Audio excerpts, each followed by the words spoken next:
Hello everyone, I welcome you all to biology lesson with Kalyani.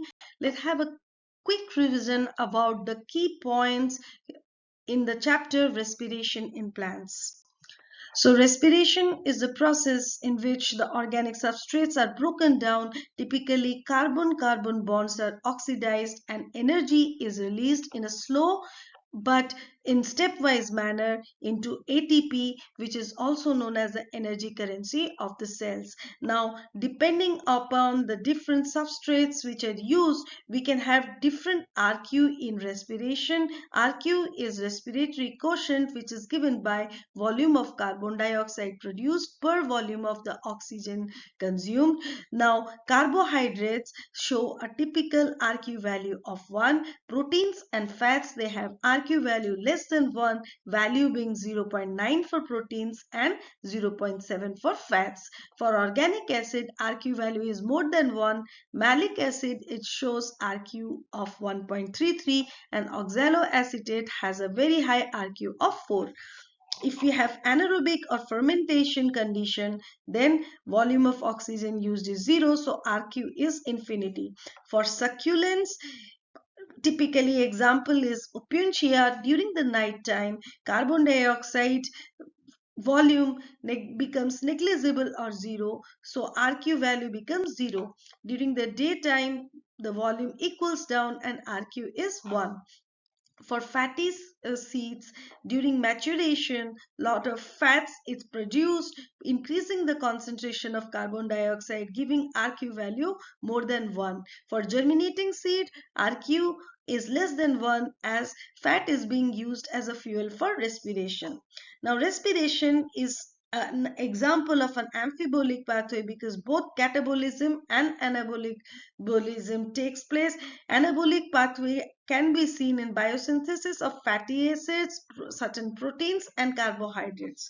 If we consider plants, respiration does take place in plant. They do not have any special respiratory system, but they do have stomata and lenticels which help in the gaseous exchange. Gaseous exchange, it takes place via the diffusion mechanism, and the loosely packed parenchymatous cells also help in the process of gaseous exchange as they create airspace. Now the rate of the respiration in case of the plants is less, and each plant part can take care of its own respiratory needs. Also, oxygen is produced during the daytime from photosynthesis, which can meet up the daytime respiratory demand. The site for respiration varies in prokaryotes and eukaryotes. In case of prokaryotes, only glycolytic pathway can be seen, which takes place in the cytoplasm. It is basically anaerobic in nature. If we consider the eukaryotes, glycolysis takes place in cytoplasm. The link reaction and the Krebs cycle takes place in the mitochondrial matrix, and the electron transport chain takes place in the inner membrane of mitochondria. Coming to the respiratory pathway, that is glycolysis, in this one molecule of glucose is converted into 2 molecules of pyruvate. There are 10 steps of reaction in this, out of which step number 1, 3 and 10 are irreversible and are very important in nature. Now coming to the ATP that are produced in glycolysis, 4 ATP are produced but 2 ATPs are utilized, so net ATP gain is 2. This is through substrate level phosphorylation or direct ATP synthesis. Coming to the indirect ATP synthesis, which depends upon the number of NADH produced, we will have 2 NADH that are produced, so that gives 6 ATP. So in total for glycolysis we are getting 2 plus 6, total count of 8. Now, the ATP consuming stages of glycolysis are step 1 and step 3. When glucose is converted into glucose 6-phosphate, that's the first step of glycolysis. One molecule of ATP is consumed, and this step is also called as the glucose activation step. Second ATP is utilized when fructose 6-phosphate is converted into fructose 1,6-bisphosphate, and this step is catalyzed by phosphofructokinase, and particular step is very important and is called as the pacemaker step of glycolysis. Now, where are the steps in which ATP are released? Step number 7 and 10 of glycolysis. Now, when the bisphosphoglyceric acid is converted into 3-phosphoglycerate, one molecule of ATP is released. Another ATP is released when phosphoenol pyruvate is converted into pyruvate, and this particular reaction is catalyzed by pyruvate kinase. NADH in case of glycolysis is released when phosphoglyceraldehyde is converted into 1,3-bisphosphoglycerate.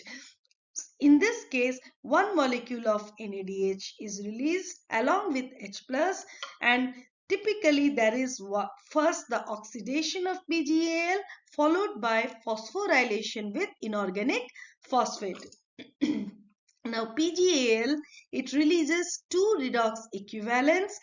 Redox equivalents are those which can undergo redox reactions. The H plus ion and the two electrons released in the form of hydride ion act as the redox equivalent. In otherwise, we can say NADH and the H plus act as a redox equivalent.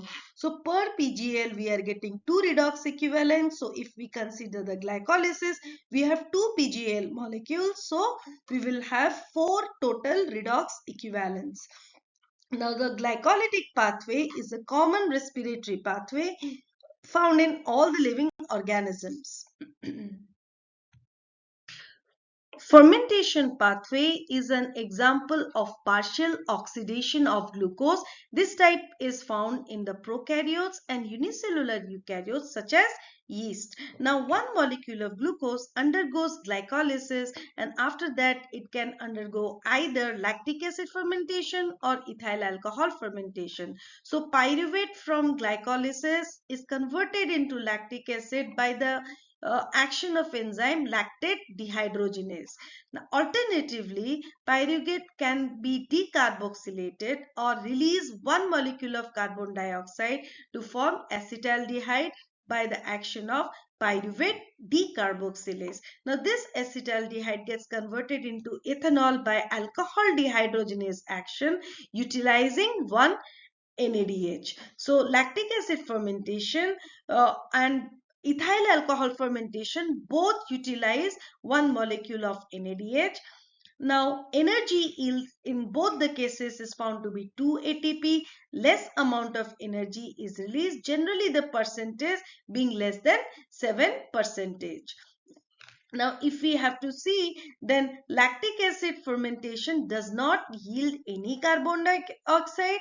Carbon dioxide is produced only in the alcohol fermentation.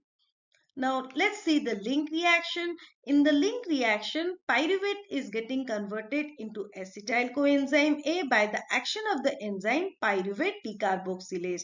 Now, in this process, one molecule of NADH is getting formed. So, if we see for a single molecule of glucose, we will be getting 2 acetyl coenzyme A. Hence, we will be getting 2 NADH. And this accounts for 2 cross 3 or 6 indirect ATPs.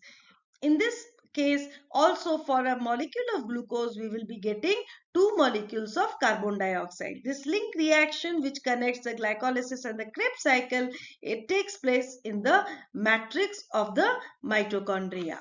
Next, let's see Krebs cycle. Krebs cycle is also known as the tricarboxylic acid cycle or the citrate cycle.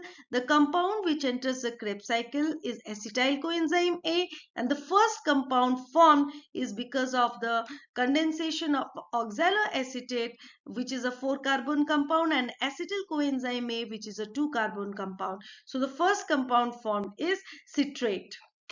Now, the amount of NADH which is formed per cycle is 3, and 1 FADH is produced. Along with that, in substrate level phosphorylation, 1 molecule of GTP is formed. So if we have to see per glucose molecule, we will need 2 turns of Krebs cycle. So we will be getting 6 NADH, 2 FADH and 2 GTP, which accounts for 18 ATPs because NADH produces 3 ATP, so 18 ATPs. FADH produces 2 ATP, so 2 cross 2, 4 ATP, plus 2 GTP gets converted into ATP. So a total we are getting 18 plus 4 plus 2, that is 24 ATP.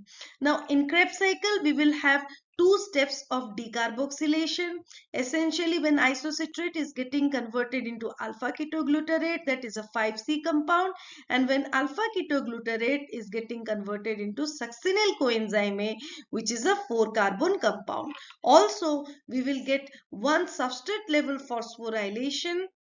It takes place when succinyl coenzyme A is converted into succinate by the action of enzyme succinyl coenzyme A synthetase.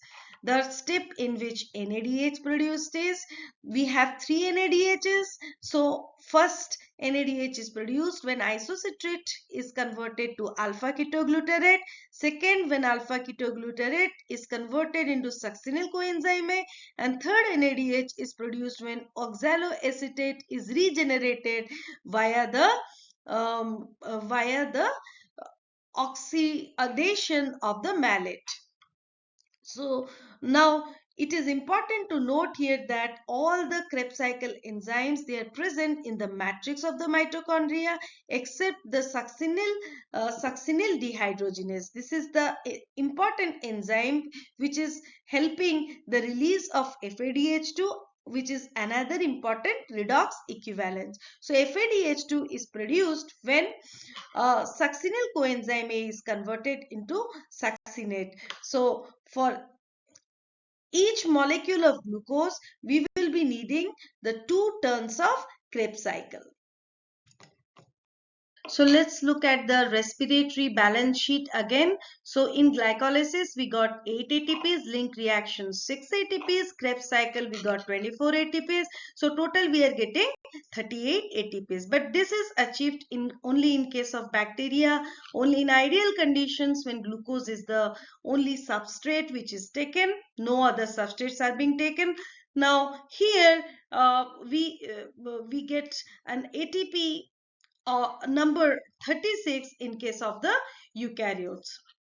Another important point, if we see the respiration of the different substrates such as carbohydrate, fat, proteins and organic acid, the common pathway in all of them is the Krebs cycle. And in case of aerobic bacteria, where we have the aerobic respiration, the link and the Krebs cycle, they take place in the matrix, but because they don't have the mitochondria, electron transport chain, it takes place in the plasma membrane.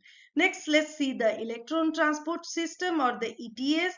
In this system, electrons flow through complex 1, 2, 3, 4, 5, which are basically redox centers, and this movement of electrons pushes the protons from the matrix to the intermembranous space, causing a proton gradient, and this leads to the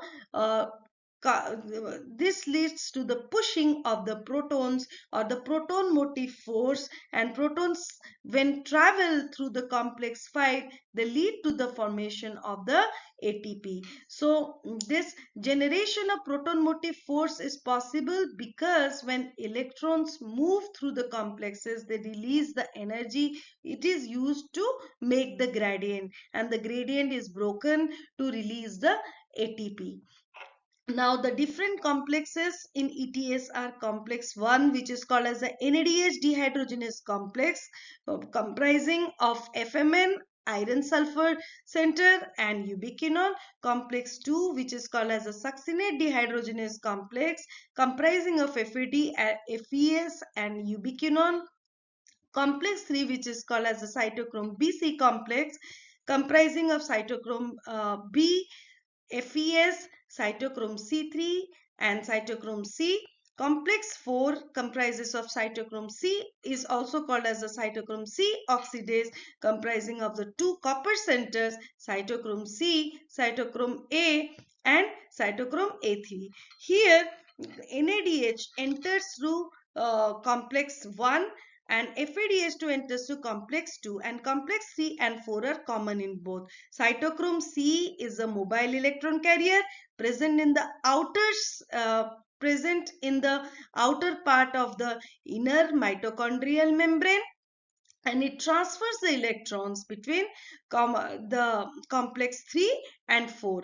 Ubiquinone is also a mobile carrier, and it receives electrons from both the complex 1 and complex 2. Final acceptor of electrons is the oxygen, and it accepts the electrons in complex 4, leading to the formation of the water in the water splitting. Now, for a molecule of NADH, 10 H plus are produced, and that leads to the formation of 3 ATP, as 4 protons are utilized to form one molecule of ATP. Now, the subunit, the complex 5, it has F0, F1 subunit.